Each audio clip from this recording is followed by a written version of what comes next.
आज की वीडियो में बात करेंगे टर्किश गवर्नमेंट स्कॉलरशिप की जो ऑलरेडी ओपन है इस वक्त, और ये सारा प्रोसेस मैं आपको एक्सप्लेन करूँगा ऑलमोस्ट 7 स्टेप्स में। तो अगर आप इंटरेस्टेड हो टर्किश गवर्नमेंट स्कॉलरशिप में, जिसको टर्किश बुर्सलारी स्कॉलरशिप भी कहते हैं, तो ये प्रोसेस और ये सारे स्टेप्स आपके लिए बड़े हेल्पफुल होंगे। आपको सारा स्टेप बाय स्टेप सारा प्रोसेस समझ आ जाएगा।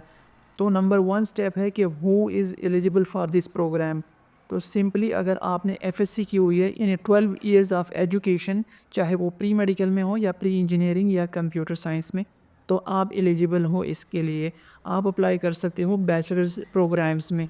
और अगर आपने 16 इयर्स एजुकेशन की हुई है तो आप उस केस में भी अप्लाई कर सकते हो फॉर मास्टर स्टडीज़। और अगर मास्टर्स किया हुआ है तो आप पीएचडी के लिए अप्लाई कर सकते हो। तो this programme is basically open for all level of education, but the minimum is obviously 12 years of education. आपने 12 इयर्स की होनी चाहिए, ठीक है, एफएससी। और जो स्टूडेंट्स इस वक्त लास्ट ईयर में हैं इन दियर बैचलर स्टडीज़, जब बैचलर्स की हम बात करते हैं तो 16 इयर्स एजुकेशन।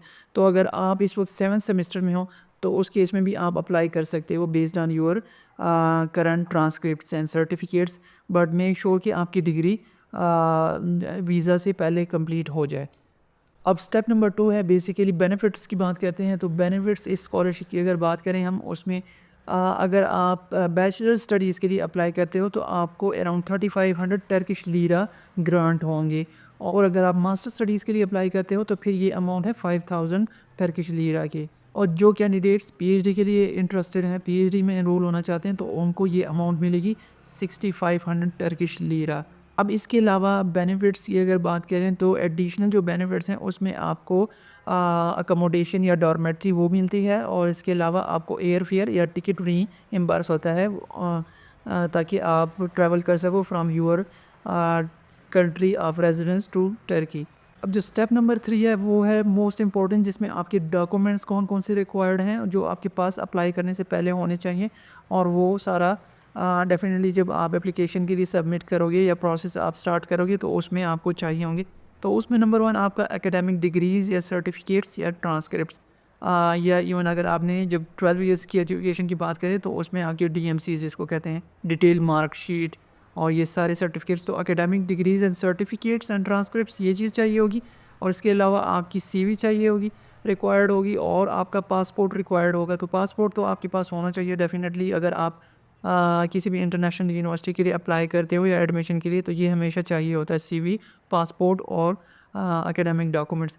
इसके साथ साथ जो सबसे बड़ा प्लस पॉइंट है वो है कि यहाँ पर इंग्लिश प्रोफिशिएंसी सर्टिफिकेट से भी काम चल जाता है। अगर आप अपने डिपार्टमेंट से या कॉलेज से यूनिवर्सिटी से एक सिंपल सर्टिफिकेट बनवा सकते हो कि आपको इंग्लिश आती है, इंग्लिश प्रोफिशिएंसी की बेस पर आप अप्लाई कर सकते हो।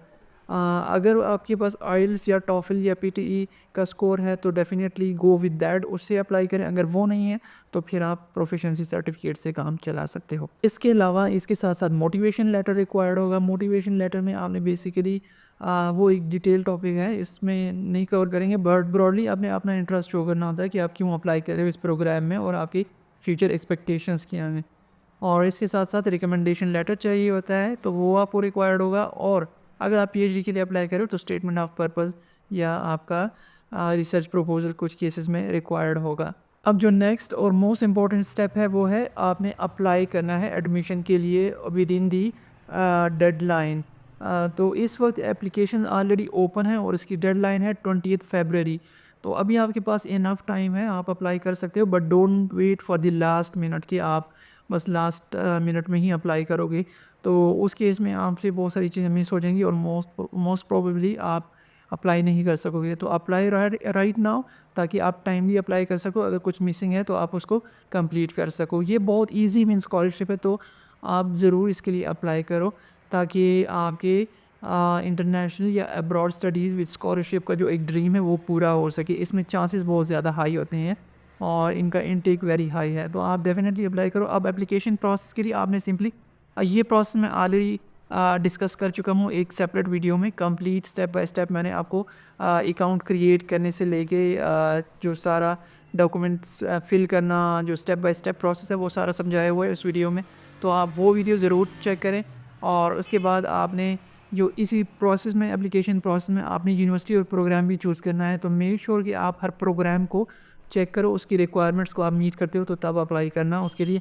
और सेकेंडली कुछ लोगों के लिए यूनिवर्सिटी रैंकिंग मैटर करती होगी, जैसे KOC यूनिवर्सिटी इनकी अच्छी यूनिवर्सिटीज़ में आती है, इसके अलावा इनकी मिडिल ईस्ट टेक्निकल यूनिवर्सिटी और बिलकिंद यूनिवर्सिटी। तो अगर आपको आपके लिए यूनिवर्सिटी रैंकिंग मैटर करती है, जो टॉप यूनिवर्सिटीज़ हैं, तो आप उनको एम करो। या आपको ये देखना है कि आप सिटी आपके लिए मैटर करती है, आप मेन मेजर सिटीज़ में कोई यूनिवर्सिटी है या कैंपस है वहाँ पे अप्लाई करना चाहते हो तो उसके अकॉर्डिंगली चूज़ करो। या इसके साथ साथ आपके लिए आप का प्रोग्राम मैटर करता है कि आपका प्रोग्राम किस यूनिवर्सिटी में अवेलेबल है, तो उस प्रोग्राम को चूज़ कर लो।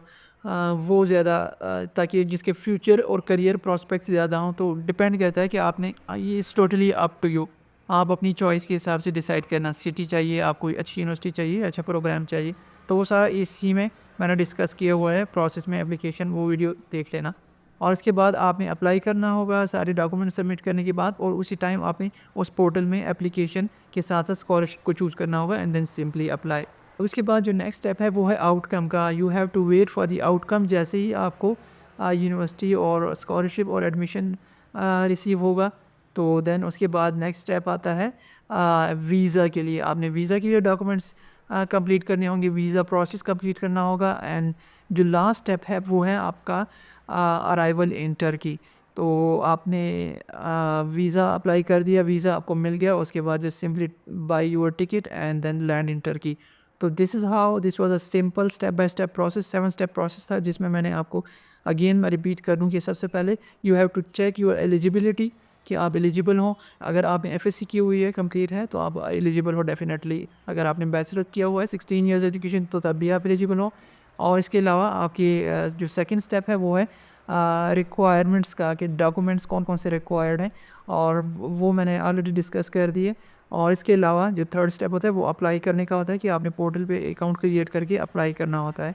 And then wait for the outcome, and once you receive an offer of admission and scholarship, आपने वीज़ा के लिए अप्लाई करना होता है। And then finally buy your ticket and arrival in Turkey. So this is how you have to apply for Turkish government scholarship, aka Turkey Burslari scholarship. I hope this was easy, simple and straightforward. आपको समझ आ गया होगा process. इसके अलावा कहीं पे कोई issue हो तो definitely let me know in comments. And for more such videos on scholarships and study abroad opportunities, subscribe my channel and like and share this video friends, ताकि उन सबकी भी हेल्प हो सके। सी यू सून। अल्लाह हाफिज़।